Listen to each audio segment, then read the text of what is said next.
Hey guys, welcome back. Grim here. There's one weapon system that I haven't mentioned yet.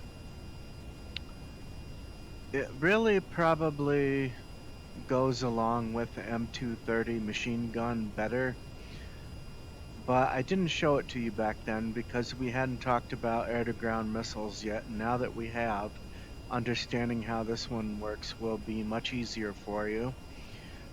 This is the AGM 114.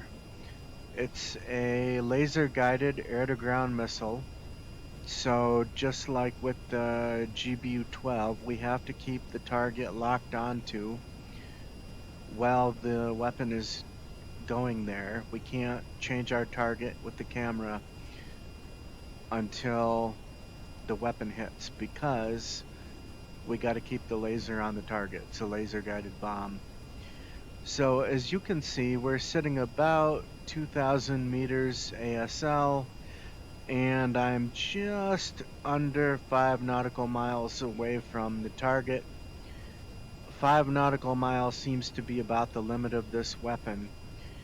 This weapon is, it's guided, but it's semi-active, meaning that you can't just fire it and forget it.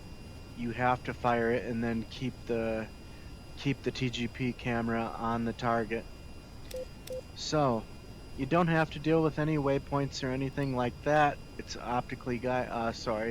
it's laser guided, but that is a form of optical guidance. So we're gonna select the first tank. I'm gonna show you what happens. Okay, so I have it set to uncaged mode manual. That's the only setting, auto and manual. So I'm gonna squeeze the trigger down to release my targeting circle so that it'll lock onto the target and give the tone. I have to wait until I have the shoot cue to fire.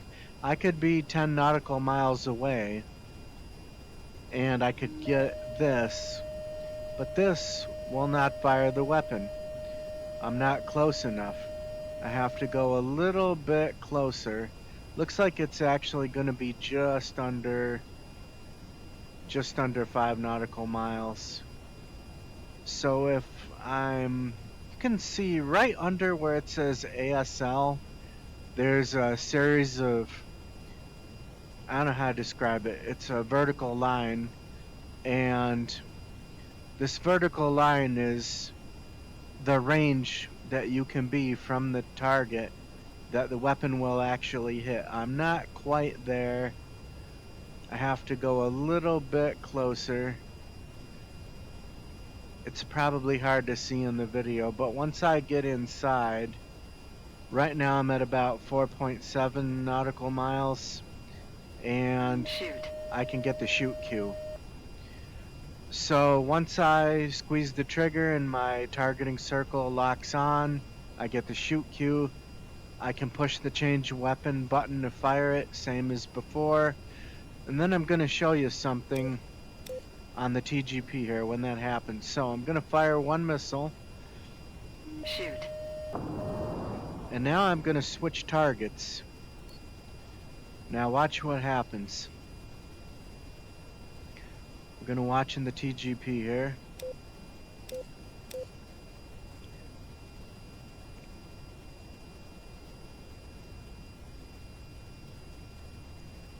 Any second now. I should mention these AGM 114s, they are very slow. 114 is, I don't know if it's slow as a bomb, but it's pretty close. They take forever to get to the target. There it goes. So you can see it hit the second target. It didn't hit the first one. The reason is because I moved the target after I fired it. Second problem is, the tank is still alive. I have to fire a second one. Shoot.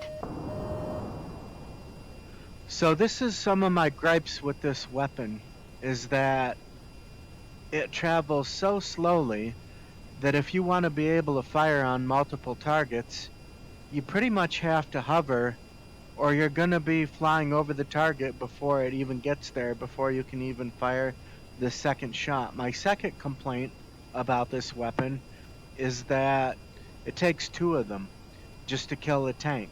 And if you read the description in the game, it says that it's an anti tank weapon. So it's not a very good one. It takes two hits to kill the tank. So there we go. We hit the tank. Now you can see the tank is destroyed. So is there anything good about this weapon at all? Well, the one sort of good thing about it is that you can put four of these things onto one hard point. That's a lot. So actually, I can carry 16 of these things on an AV-42C. But remember, I'm probably going to have to use two of them in a lot of cases to kill one target. So what good is that? That's actually more like having two per hard point, 8 kills. It's really not that great. I think it's kind of mediocre. There are some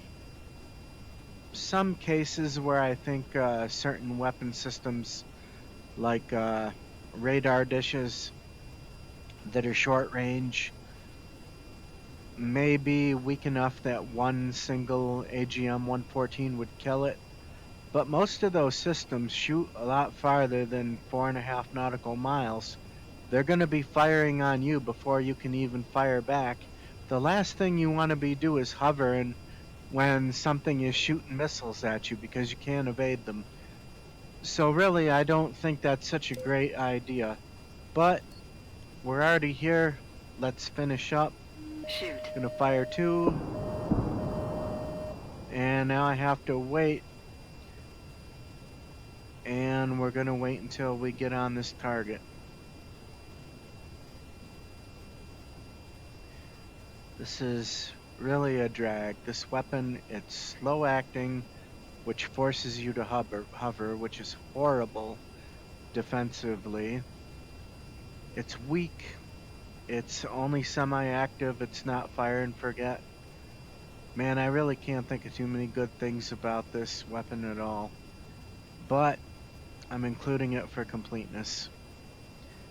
Still waiting. There we go. So that tank is done. Moving to the next one.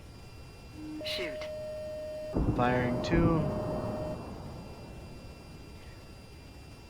I really think that just having the M230 machine gun would be the way to go with this. It's much faster. Um, so like I said, you engage with this thing at about not quite 4.5 nautical miles. You could transition from horizontal flight to vertical flight using the same method that I taught you in the M230 machine gun video, except that you would start farther back so that you landed at 4.5 nautical miles instead of 1.5 nautical miles. And so there's that tank. We're going to move on to the last one. Shoot. So yeah, um, you could run the math. It takes 4.5, maybe 5 nautical miles to transition from not quite afterburner, but a fast horizontal flight to hover mode, depends on how you